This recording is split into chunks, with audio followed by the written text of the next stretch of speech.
नमस्कार, मैं हूं शालिनी। आप सभी का स्वागत करती हूं प्रदेश तक में।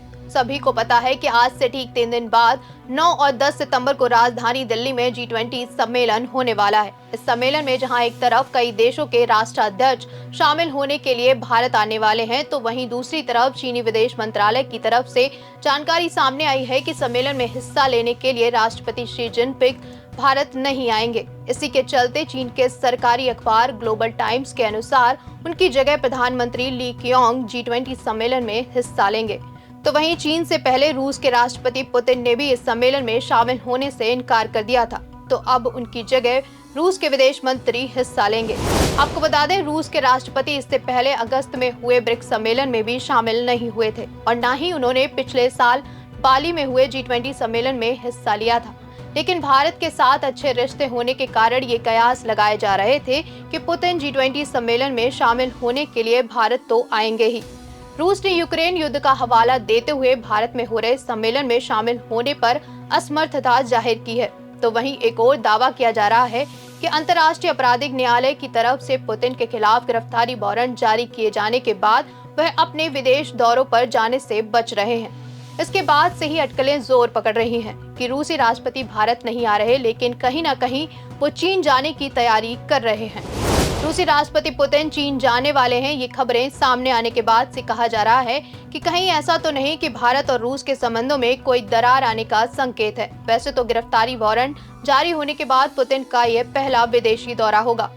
पुतिन के बाद चीन के राष्ट्रपति के भारत आने से मना कर देने पर सवाल उठने लगे हैं कि क्या चीन और रूस खेमेबंदी कर रहा है, और अगर ऐसा है तो क्या नई दिल्ली अंतर्राष्ट्रीय खेमेबंदी का गवाह बन जाएगा।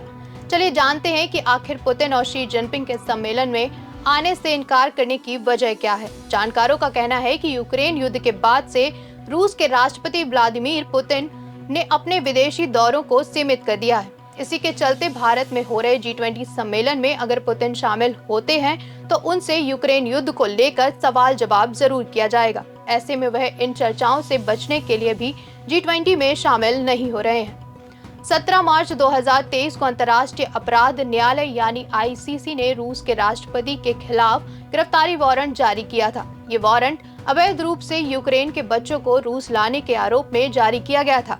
ऐसे में वो 123 देश जो ICC के सदस्य हैं, वो पुतिन के खिलाफ कार्रवाई में सहयोग करने के लिए बाध्य हैं। हालांकि भारत ICC का सदस्य नहीं है और जारी किए गए गिरफ्तार वारंट में सहयोग करने के लिए बाध्य भी नहीं है। इसी के चलते भारत के साथ सीमा में चल रहे विवाद को भी शी जिनपिंग के न आने की वजह माना जा रहा है। दरअसल भारत और चीन के बीच कई राउंड और सैन्य वार्ता भी हो चुकी है, लेकिन बावजूद इसके चीन भारत किसी तरह का समझौता करने को तैयार नहीं है। इसके चलते अब तक इस मसले का कोई पुख्ता हल नहीं निकल पा रहा है। तो वहीं एक और यूक्रेन में रूस के हमले के बाद से चीन को रूस के राष्ट्रपति व्लादिमीर पुतिन और इस देश का सहयोगी बताया जा रहा है। ऐसे में अगर पुतिन अनुपस्थित रहेंगे तो चीन का एक अलगाव देखने को मिलेगा, क्योंकि इस G20 सम्मेलन के दौरान पिछले साल 2:18 यानी एक तरफ रूस चीन और दूसरी तरफ उनके खिलाफ 18 देशों ने एक रिजोल्यूशन पास किया था। ऐसे में हो सकता है कि चीन को ये लग रहा होगा कि उनका अलगाव हो जाएगा और यूक्रेन संकट पर 18 देश उनकी आलोचना करेंगे। इसके अलावा कह सकते हैं कि भारत के साथ लद्दाख क्षेत्र में चीन पर सेना को पीछे ले जाने का दबाव है, तो ताइवान में चीन की आक्रामक नीतियों पर अमेरिका खुलकर चेतावनी दे रहा है। ऐसे में माना जा रहा है कि चीन संभावित अंतर्राष्ट्रीय स्तर के दबाव को देखते खुद को इस सम्मेलन से दूर रख रहा है। हो सकता है चीन को ये लग रहा हो कि भारत की ओर से G20 समिट में ग्लोबल साउथ का मुद्दा भी उठाया जाएगा, इसमें चीन का इन्फ्लुएंस नहीं होगा। तो वहीं तीसरा गलवान हिंसा और इसके बाद मैप में नाम बदलने का जो विवाद हुआ, उसके बाद चीन के खिलाफ भारत की जनता के मन में आक्रोश है। ऐसे में शी जिनपिंग को लगेगा कि काफी लोग उनका विरोध करेंगे, इसलिए भारत में आने के लिए उनका उचित समय नहीं है। शी जिनपिंग इस साल सिर्फ 2 देश गए थे, मॉस्को और साउथ अफ्रीका। इन सब के चलते इस समिट में शामिल न होने वाले देशों के लिए भारतीय विदेश मंत्री एस जयशंकर ने इंटरव्यू में कहा कि हम G20 बैठक में ग्रोथ और दुनिया की दूसरी समस्याओं से निपटने पर विचार करेंगे।